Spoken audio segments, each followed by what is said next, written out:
Goosebumps. Wow, this is a magnificent universe. And you and Esther are magnificent. I am really magnificent. I didn't think I was going to be shaking. Wow, so much energy. Thank God I got a paper here. This is really a dream come true to be facing you through Esther. I'm a powerful creator. We've created this. It feels wonderful. 4 years ago, I was introduced to your teaching, and I think every day I've been listening to you. Very quickly, to the things that have touched me in your teaching. One thing I just remembered I knew already. Another thing I just discovered. The first thing I remembered is I am source energy. In a physical body. In a physical body. And the way I visualize it, when there was a big bang, I think. There was never a big bang. There was a lot of little bangs. I beg pardon? A whole lot of little bangs. A lot of bangs. From your human perspective, it seems bigger than it was, but it's always the next logical step. Okay. So big bang. What I was going to say is that God, or all there is, source energy, exploded itself into trillions of particles, and I'm one of these particles. So I am source energy. Yeah. So through your teaching, I remember that. And secondly, contrast is necessary.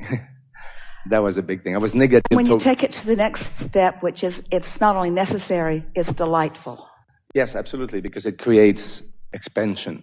And because variety is nice. Absolutely. Choices are nice. Wonderful. Contrast only doesn't feel nice when you don't know you're the chooser.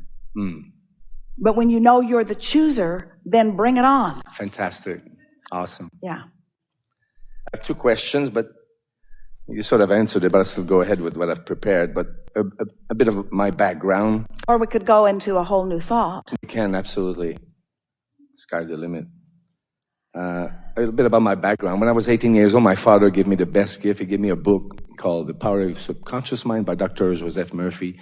And it basically teaches the same thing you're teaching today, but maybe with different words that people could accept at those years.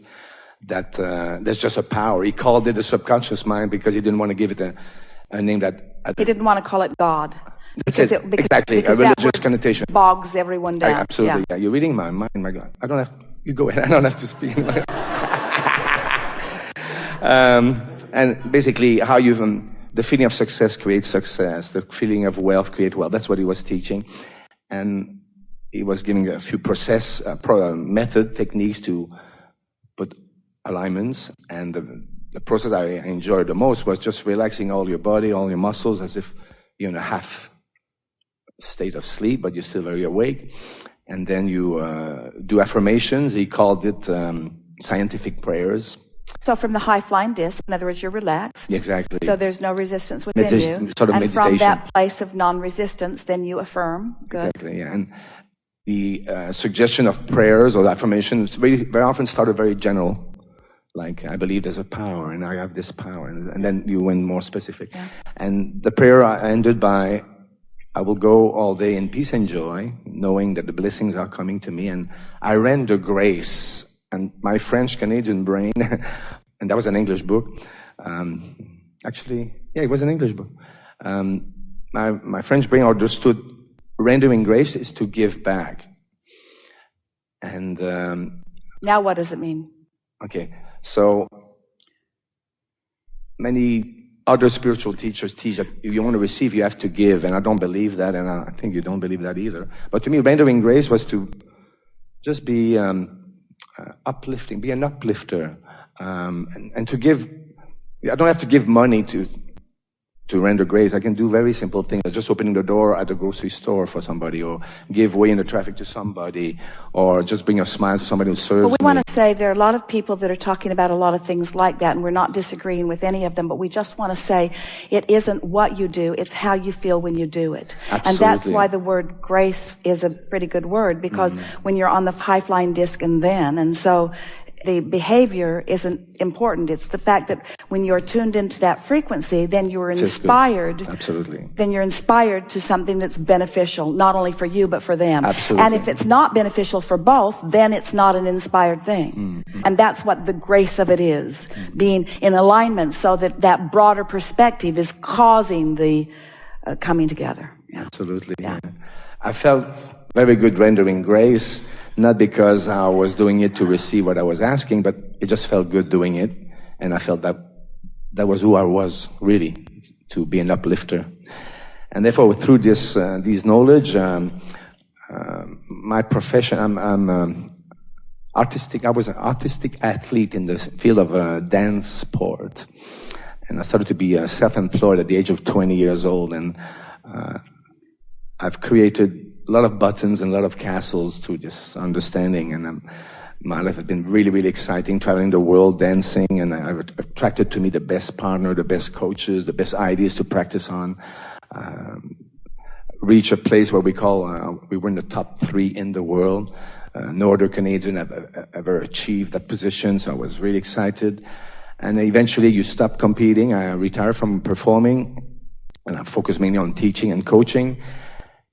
And it seemed that I forgot who I was, really, when this happened. And I went down, sort of lost who I was.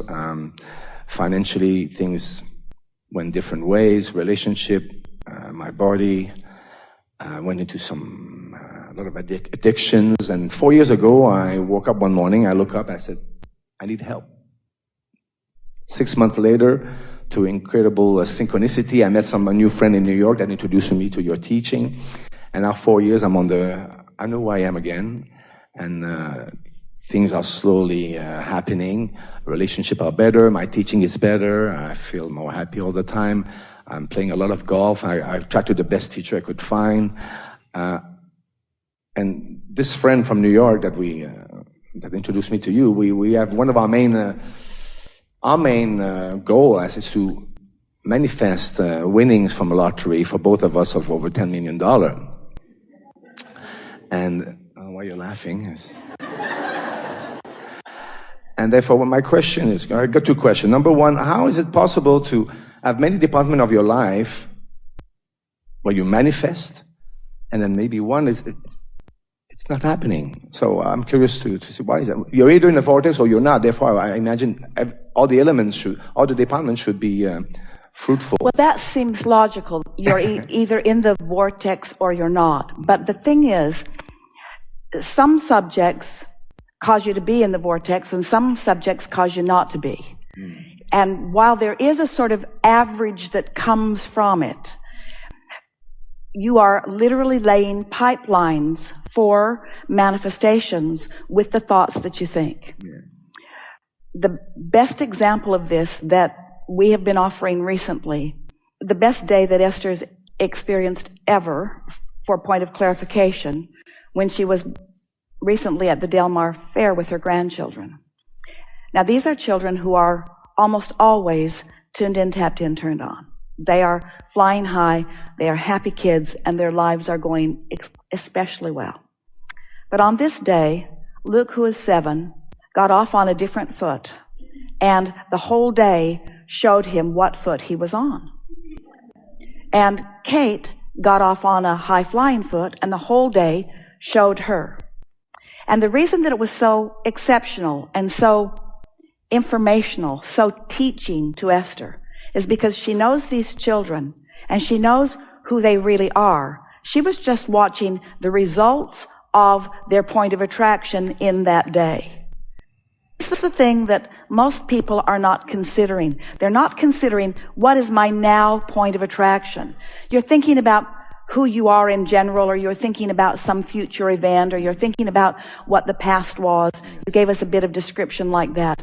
But the only thing that matters is, what am I doing here and now?